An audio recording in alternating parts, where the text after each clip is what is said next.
Masayang araw mga ka-PL!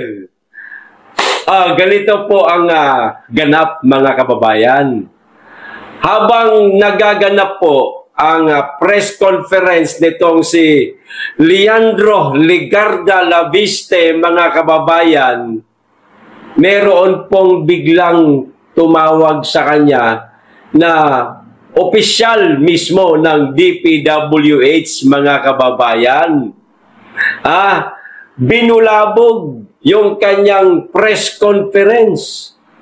Siguro, natunugan nitong mga taga-DPWH, mga kababayan, na parang merong sasabihin itong si Congressman Laviste na maaari po silang masagasaan. Tinawagan ngayon itong bagitong kongresista. Nag-usap po sila mismo mga kababayan habang naka-live streaming po ang press conference nga nitong si Congressman Laviste. Pero nagtataka po ako mga kababayan dito sa ibang mga kababayan natin na nagsasabing drama lamang daw po yung nangyaring mayroong tumawag kay Laviste habang nasa press conference. Hindi ko maintindihan dito sa ating mga kababayan na meron na nga tayo nakikita iba pang mga kongresista na nakikipaglaban dito sa napakalalang korupsyon sa ating bansa at sa mga maanumalyang flood control project, pinupuna pa ho nila. Binabahiran po nila ng itim. Pinupunasan po nila ng itim. Pero siya nga pala, mga kababayan, bago ko po simulan, itong video ng ipapanood ko po sa inyo, lilinawin ko lang po hindi po ako taga-suporta nitong si Congressman Laviste, unang-una. Hindi naman po ako botante na kanyang distrito. Bagamat nagugustuhan lamang po natin yung kanyang tabas ng dila, mga kababayan, kasi nga, kaparehas natin galit sa maanumalyang flood control project at sa mga korupsyon na nagaganap ngayon sa ating bansa. Katulad po ni Kiko Barsaga. Hindi rin po tayo taga-suporta pero gustong-gusto natin yung tabas ng dila niya. Kasi angkop po sa kagustuhan natin Di ho ba, mga kababayan? Bago po ang aking komento, panoorin po muna natin mga kababayan itong video. Mismong kuha po ito mga kababayan ng House of Representatives na habang nasa press conference nga itong si Laviste, tinawagan siya ng isang mataas na opisyal ng DPWH. Nako, biglang hinarang mga kababayan. O ito na po yung video. Panoorin po natin, pero bago po ang video, mga kababayan, basahin ko lang pala muna ito. Pasensya na. Tinawagan ng isang mataas na opisyal ng DPWH si Batangas Representative Leandro Legarda Laviste habang nagaganap ang kanyang press conference. Sa press conference na iyon, nanawagan si Laviste kay Secretary Vince Dizon na maging transparent at isapubliko ang mga kilalang contractors at appointees nito. Ito na po ang video. Panoorin na po natin.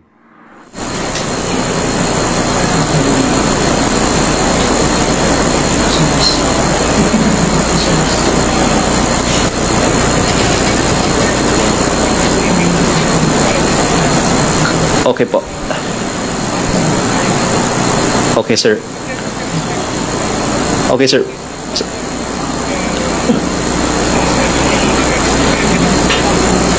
Yes, sir. Basta, sir, ang gusto ko, transparency and equitable allocation ng budget ng DPWH. Ayokong paboran lang ang aking distrito.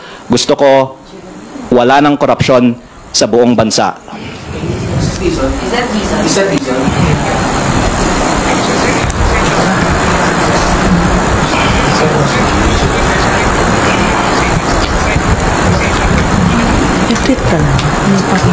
Yes, sir. Yes, sir. Basta, sir, pag may savings, sana po, matulungan natin ang buong bansa pag may savings, pag bawasan natin ang presyo sa DPWH.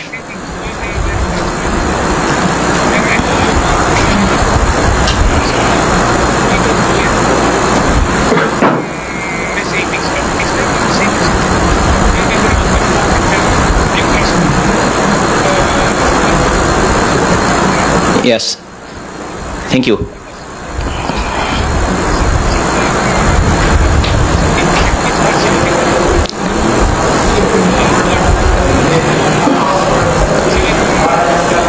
Actually, as I said in the press con, I really don't know who's the contractor in your team, but if you can ask them and come clean to the public, then that would, I think, be a sign that there's real change now in DPWH.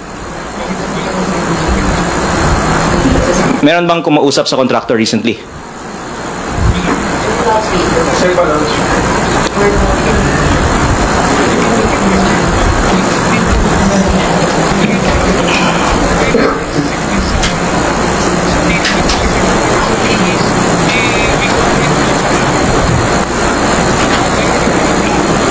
Yes, as I said naman po, I have not even been told who in your team is a contractor. I'm just relaying what I heard. Pero I think it's unavoidable na DPWH officials talk to contractors. So maybe Sec Vince can explain what was discussed in those meetings.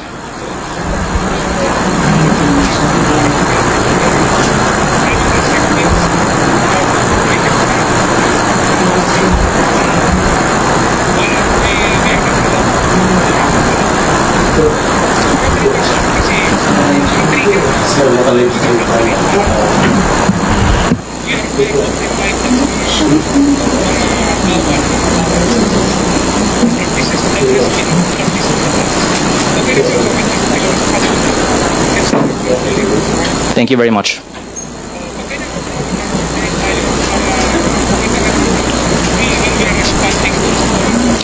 And then, pag ibaba naman natin yung presyo, pakita natin na wala tayong pinaprotektahang kita ng contractor.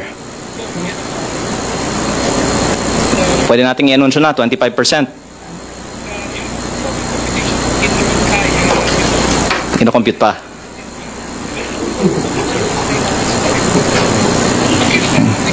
Okay.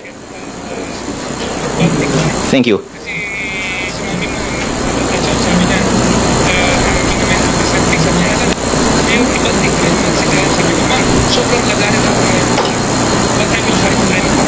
Thank you.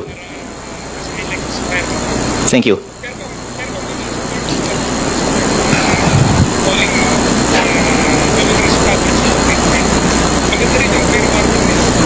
Yes.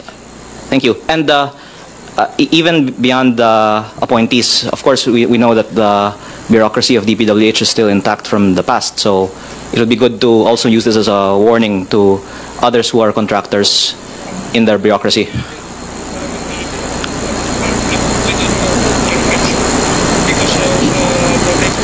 So the DPWH will do a systematic search of who are the contractors and to make sure that there are no more contractors in DPWH.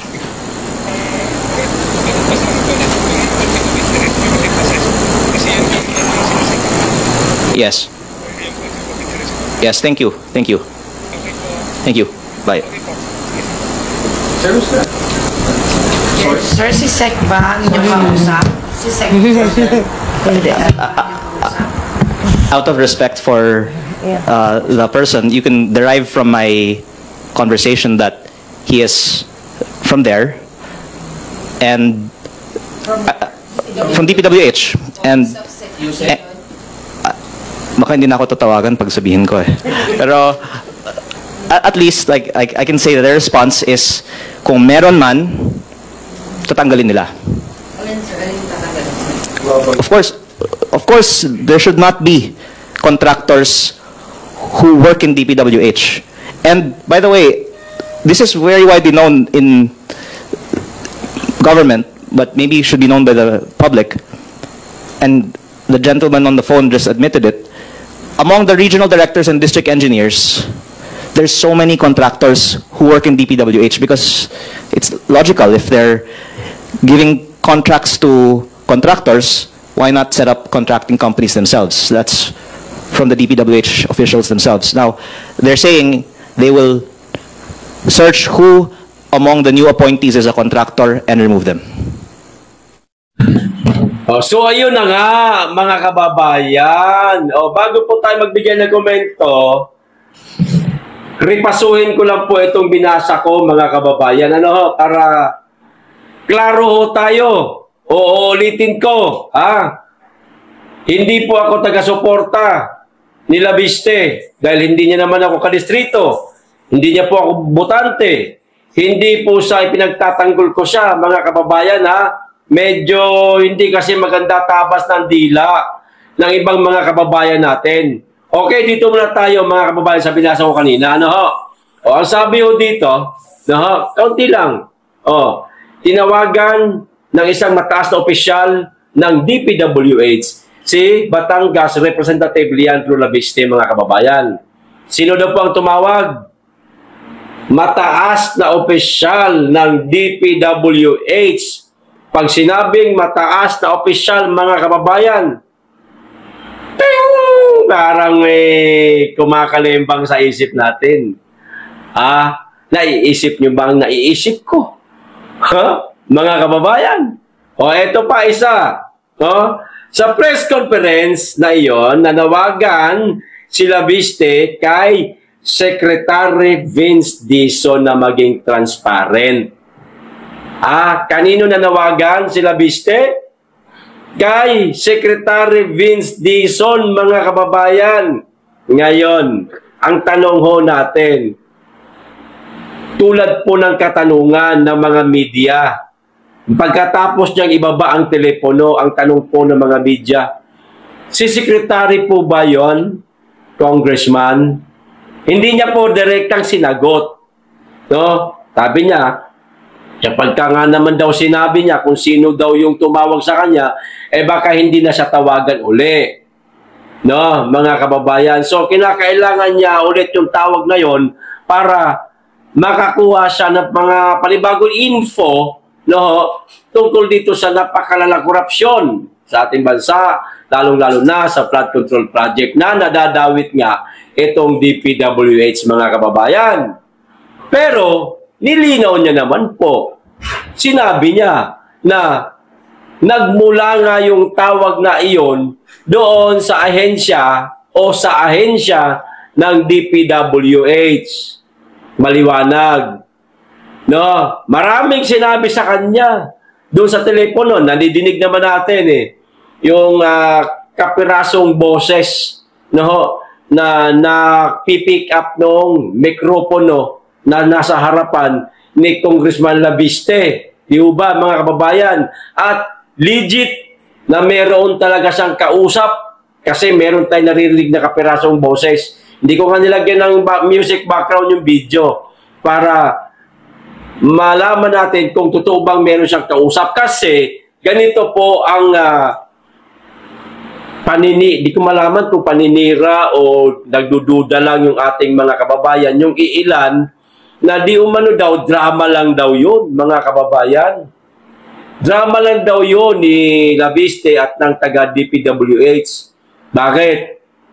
Pwede naman daw hindi sagutin ni Labiste yung tawag habang nasa press conference siya. Importante nga yung tawag Kasi nandoon na sa momentum si Labiste na nananawagan na siya sa tawag dito sa DPWH. Ayan, nawala tuloy tayo. Siya na. DPWH na lang. Pahahabain pa natin Nanawagan na siya, naroon na siya sa momentum na yon. Ngayon, siguro, tamang nanonood sa kanya yung mga taga-DPWH, tapos, parang aakma na meron ng mabigat na bibitawan nitong si Labiste, hindi nakatiis. itong mga taga-DPWH at tinawagan yung kongresista. Hindi po natin alam kasi hindi naman po natin narinig ang mga sinasabi ng taga-DPWH kay Labiste. Bagamat merong kapirasong boses na lumalabas mula sa kanyang telepono pero hindi pa rin po yun malinaw.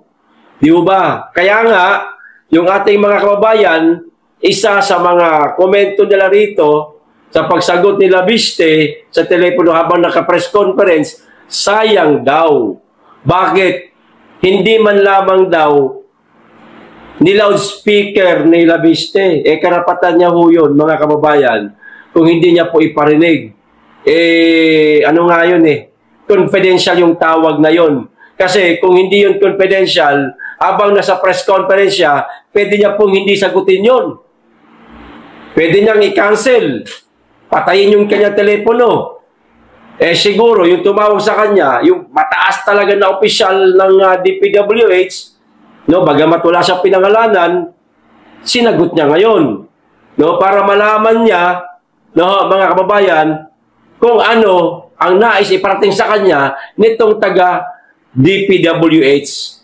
Nako, mahirap doon, mga kababayan. Baka mayroong sinabi kay Labiste na iwasan mo munang banggitin ito, yung ganyan, yung ganire. Sira na ang DPWH, lalo pag masira. Mga kababayan, ito po ang tanong natin. Sino kaya yung tumawag kay Labiste? Habang siya nasa press conference. Maliwanag po dito, mga kababayan, hindi ko masinasabing hint ito, Hindi ko po sinasabing idea o hint ito, nanawagan siya. No, si Labiste kay Secretary Vince Dizon. Maaring tumawag din kaya sa kanya? Si Vince Dizon habang naka-press conference siya? Kayo na po ang humusga, mga kababayan. Okay. Dito po tayo sa isa pang balita, mga kababayan. Maganda rin po ito. Ngayon lang talaga ito, mga kababayan, kapapasok lamang po ito na balita. Di ba ganyan pa kaingay nitong si Manong Chabit, mga kababayan, dito sa mga palpak na flood control project din sa sa Ilocos Norte, na nasasakupan ng anak ng presidente, na si Sandro Marcos. Ito merong hamon sa kanya, mga kababayan, ang Palasyo Malacanang. Sa madaling salita, hinamon itong si Chavit Singson ng Palasyo. Ito, basahin ko po at matatawa po kayo sa humahamon sa kanya. Palasyo, hinamon si Chavit Singson. Ayan, hinamon ng Malacanang si dating Ilocosur Governor Luis Chavit Singson na patunayan ang bintang nito na mayroong mga proyektong kahina-hinala umano sa Ilocos Norte. Tapusin ko lang to, tsaka tayo magbibigay ng komento para mapangalanan natin kung sino itong humamon kay Chavit Singson.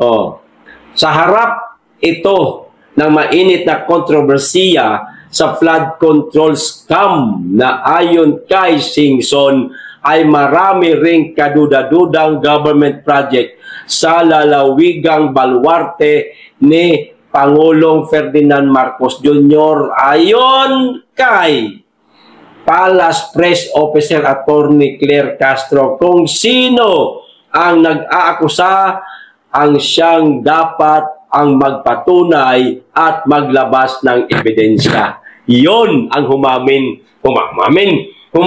mga kababayan. Si Auntie Claire pala. Kabugo talaga nito babae na. Auntie Claire! Ewan ko sa'yo kung napakatanga mo o nagtatanga-tangahan ka na lang. O yung ginagawa mong press briefing na madalas sa iyong tanggapan, pang-aasar na lang yan. Diyos ko po, sarap murahin itong ali na ito. Auntie Claire, Napakarami pong ipinakita na ebidensya. Si Manong Chavit Singson. Una, yung press conference niya, na sa babanda yun, nakalimutan, dinaluhan ko pa nga, mga kababayan, nag-cover ako sa kanya. Doon pa lang meron nang inilabas na mga ebidensya si Chavit Singson. Claire Castro, kung hindi ka ba naman tanga.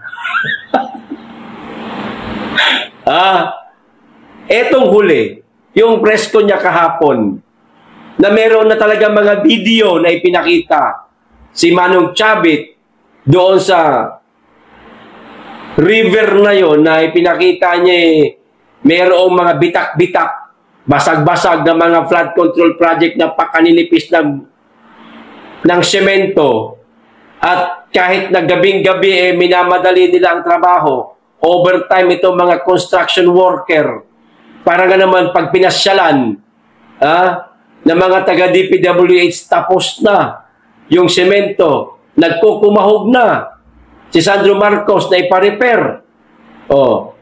Yung mga flood control project na natibag dahil sa lakas ng agos ng tubig. Meron po sa ipinakita Claire Castro. Merong ipinakita si Chavit Singson. May ebidensya na. Ano ba bang ebidensya ang hinahanap mo? Ikaw talaga babae ka, basta makagawa ka lang may pagtanggol mo lang yung amo mo Hinahayaan mong maging tanga ka ng sarili mo. Ginagawa mong tanga ang sarili mo. Ayan. Para maipagtanggol mo lang yung mga amo mo. Nagmumukha ka ng tanga, Auntie Claire. Hindi ka lang nagmumukhang bobo, nagmumukha ka ng tanga. Alam mo sino gumagawa niyan? Hindi yung amo mo, mismo yung sarili mo.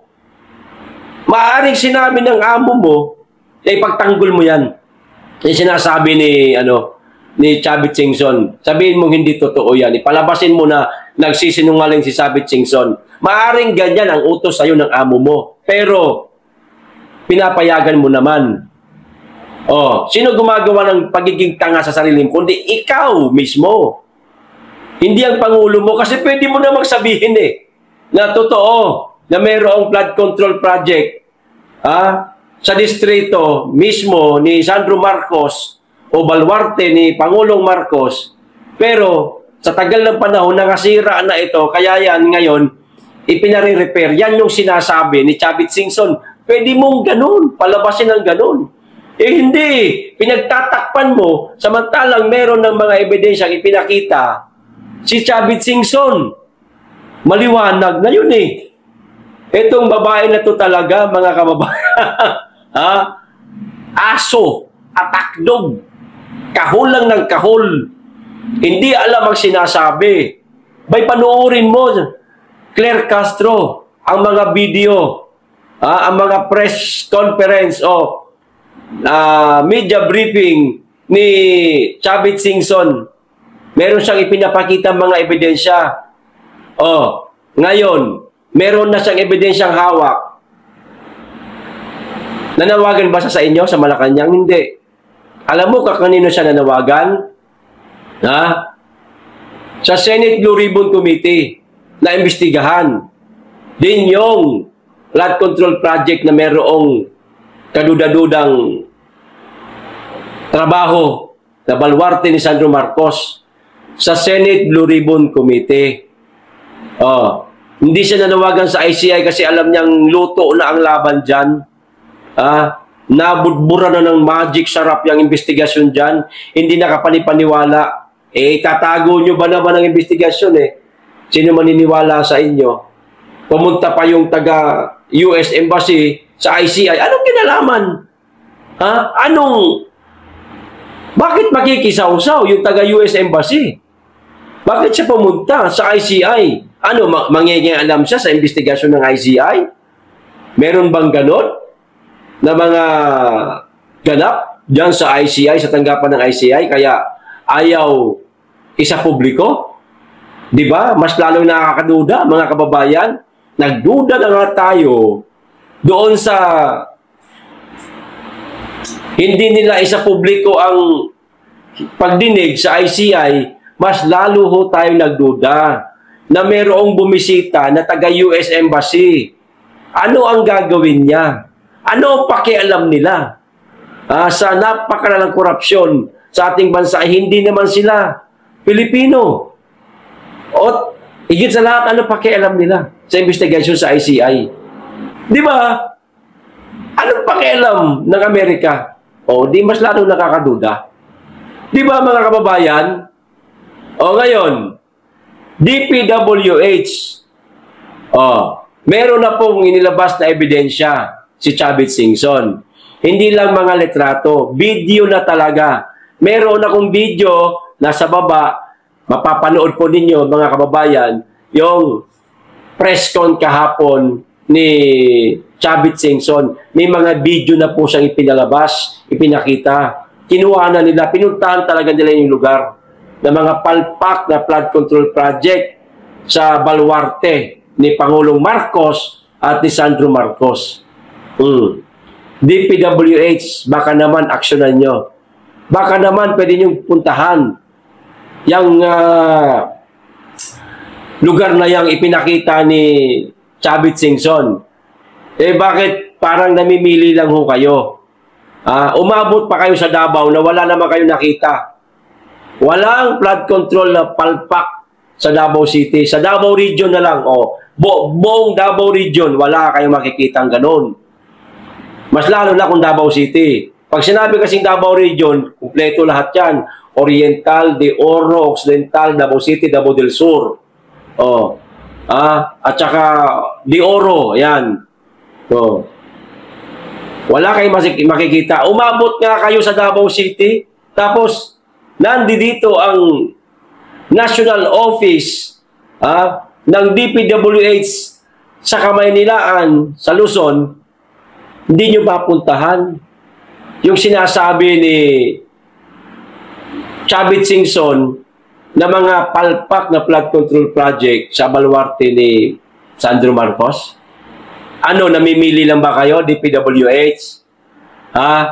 Kapag ka matatamaan ang amo ninyo, hindi nyo aaksyonan.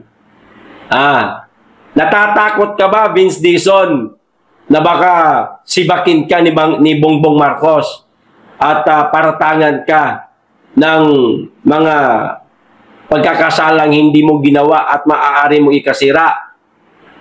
Secretary Vince Dizon. Si Chavit Singson na may sabi, hindi yan isang mainstream media lang, hindi isang social media vlogger lang ang nagsasabi. Si Chavit Singson na, ba't ayaw nyo paniwalaan? Tapos ngayon kine-question pa nitong tangang anti-Claire na to.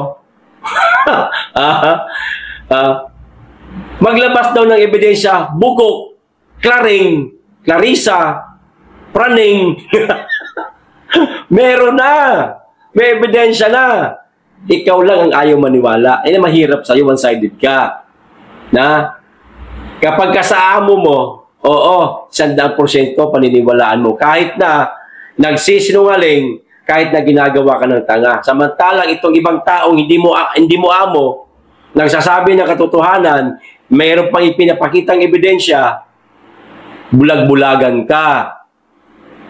Para sa'yo ang lahat ng sinasabi ni Chavit Singson, kasinungalingan, paninira lang sa amo mo. Yan mahirap sa'yo, Claring Yan ang mahirap sa'yo, one-sided ka Huwag ganun. Akala ko ba public servant kayo? Akala ko ba nagsisilbi kayo para sa bayan at sa mga taong bayan? Bakit parang sa amo mo lang yata ikaw nagsisilbi? Mga kababayan, dyan po natin makikita na ang administrasyong Marcos, lahat ng gagawin nila ay pumapabor po sa kanila.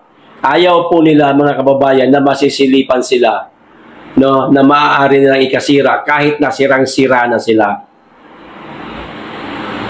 Wala na po ang Pilipinas. Wala na po. Wala na pong boses ang mga kagaya ho nating simpleng mamamayan. Kahit nga itong isang dating gobernador na si Chavit Singson. Hindi nga nila pinapakinggan eh. Meron na ipinapakita na ebidensya. Di ba, mga kababayan? Ganyan na po kalala ang Pilipinas ngayon. Ang batas ay para lang sa kanila.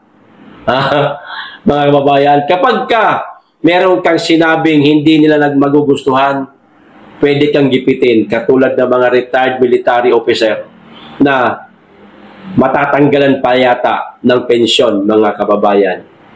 Ganyan po sila ka-diktador, mga kababayan. Nanumbalik na po ang diktatorya sa ating bansa. Huwag kayong magtaka. Baka isang araw, magulat na lamang po tayo na marsyalo na. Baka lang naman. Baka lang naman, mga kababayan. Di ba? Ano sa palagay ninyo? Pwede mangyari o hindi? Paki-comment. Hanggang dito lang, maraming salamat. Mag-iingat kayong lagi. Higit sa lahat, mahalin natin ang Pilipinas.